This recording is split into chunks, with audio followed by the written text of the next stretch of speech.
Welcome to the Road Transport Risk Campaign is a program by which we are trying to highlight all the risks associated with this period. We have entered into a very busy period by which many people are no more conscious of what they are doing. This campaign is aimed to highlight the risk and provide a solution to it, because there is no safety that can never be managed, or there is no risk, there is no hazard that can never be managed. We title this program Ember Month Safety Campaign. Then we have our objectives by which we are trying to achieve. Our achievement will center on these four objectives. Number one, we are trying to raise our awareness on road transport risk and embed effective journey management system during this period, the Christmas and the New Year festive periods.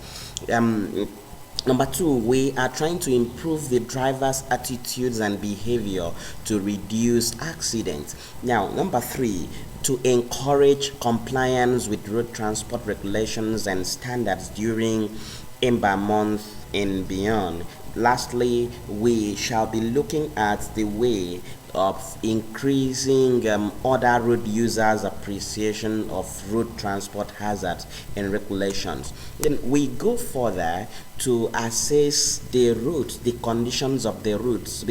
As you can see here, you realize that the road safety main risk areas are the road. Look at the condition of the route, as you can see here.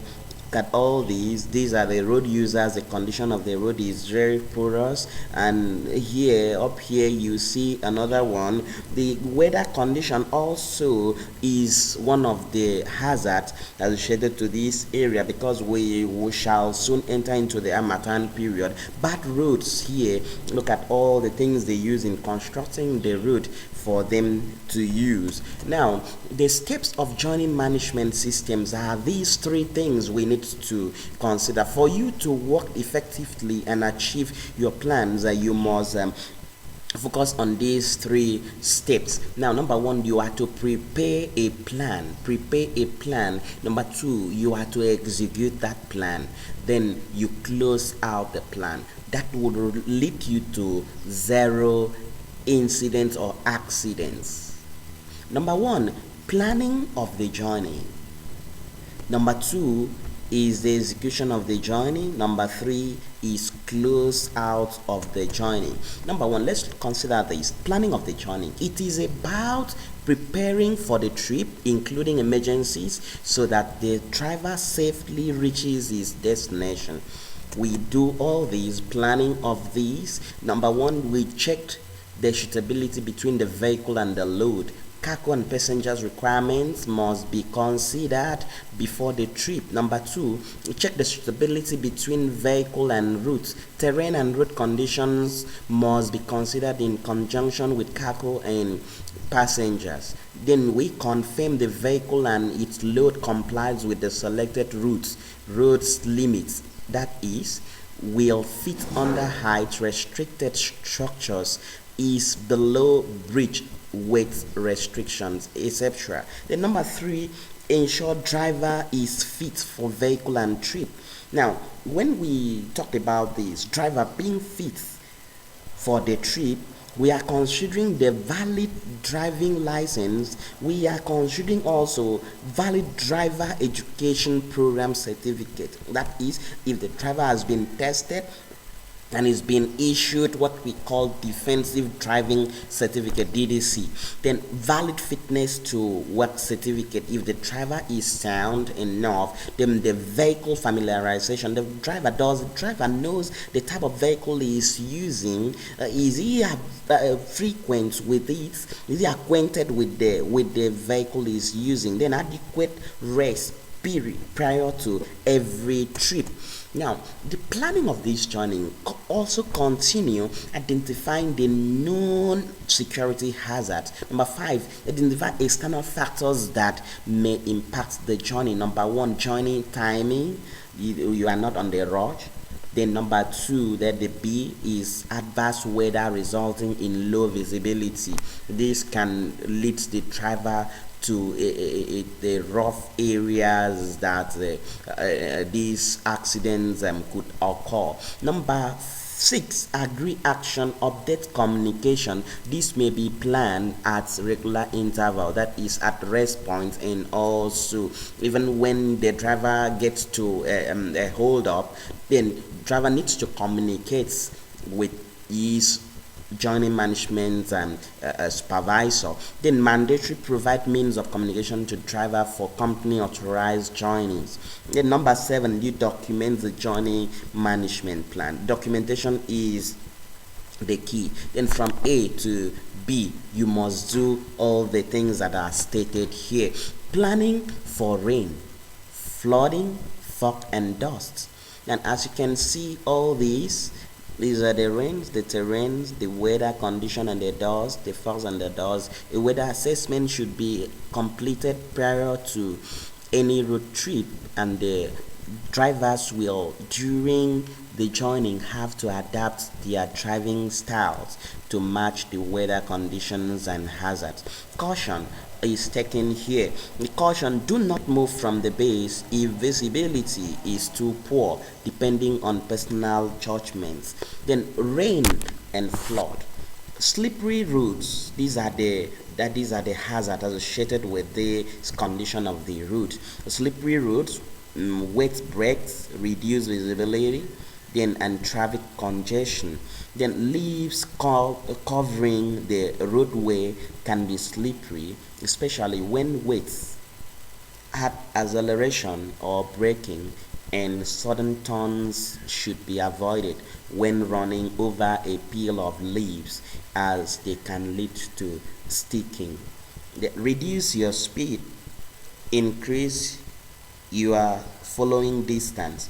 In reduce speed, increase your following distance. In an especially heavy downpour or flood, you may have to pull off the road and wait it out, activating your hazard warning lights. Now let's look at the first dust potential hazards. Includes this: reduced visibility, headlights glare, sudden traffic congestions, and vehicles stuck on the roadway.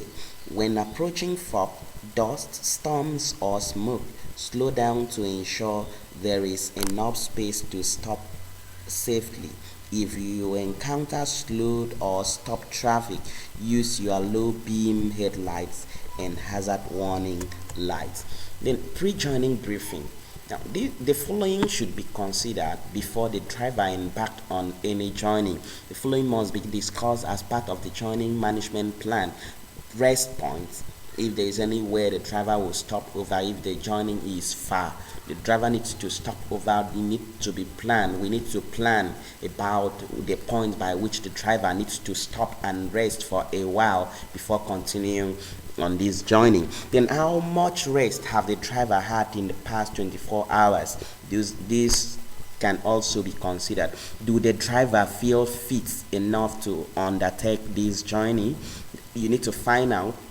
Then familiarization with emergency procedures. Does the driver knows all the emergency procedure, the emergency exit, and all the things that they needs to be done whenever you encounter any of these incidents on the way? Supplementary questions to be asked as applicable: are you aware of what to do if lost? Are you aware of what to do if your personal vehicle security is threatened? Are you aware of what to do if you are involved in a vehicle crash?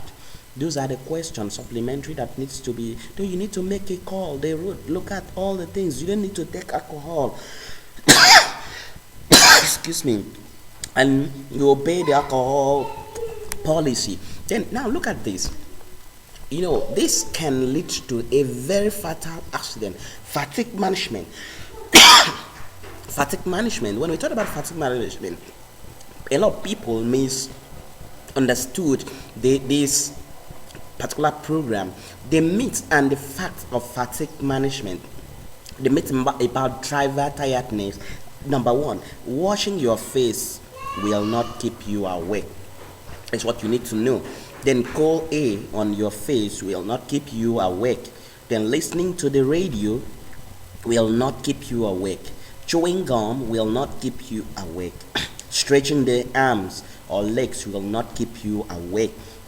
Willpower will not keep you awake. But the facts behind is this: there are a lot of things we can do in order to prevent from being a victim of all these highlights. Then get adequate sleep the night before your shift. That's what you need to do, number one. Then inform a supervisor if you have not slept well. Always report. You will not be penalized for reporting on your inability to embark on any journey if you are a driver. Follow the journey management plan. Is very, very important. And if you feel tired while driving, these are the three things you need to do. You need to stop driving and rest. That is why on the journey management planning, we need to plan a place by which driver could stop over and rest for a while before continuing. Then number two, you revive yourself when you stop driving. You revive yourself. They take the rest break in the journey management plan. Then lastly, you survive. That is, you continue driving only until you reach somewhere you can sleep. All right. Then remember, comes once fatigue sets in, sleep is the only cure. Okay, all right. Now execution, number two. We've talked about the planning of the journey. Number two is the execution of the journey. It is about executing the plan, following the plan route according to the schedule by designated mode of transport. All right, now execution. Number one, vehicle pre-trip inspection by driver and dispatcher. Number two, secure your load. Overloading is not accepted. It affects the stability of the vehicle. The stability. Number three, prepare for emergency. Always begin your journey with a full tank of petrol, a mobile phone battery fully charged, a list of emergency phone numbers that you could contact whenever you encounter any difficulties. Just look at this. Overloading of this, it is not accepted. This is not accepted, and look at all these, they are not accepted. But this condition of vehicles and the mode of the operation left your base without any caution, so we need to guide against all these. All right, then mitigating security risks. Now look at this. Take normal precaution by always keeping doors locked, windows shut in, valuables hidden from view. You need to do this. You need to observe this. Always lock vehicles when unattended, and do not leave keys in the ignition. Take note of that. Avoid confrontation with other drivers. Take note of that. Be aware of your surroundings. Increase the use of your mirrors. When driving, try to leave yourself and escape routes. Where possible, do not go bumper to bumper with the car in front of you.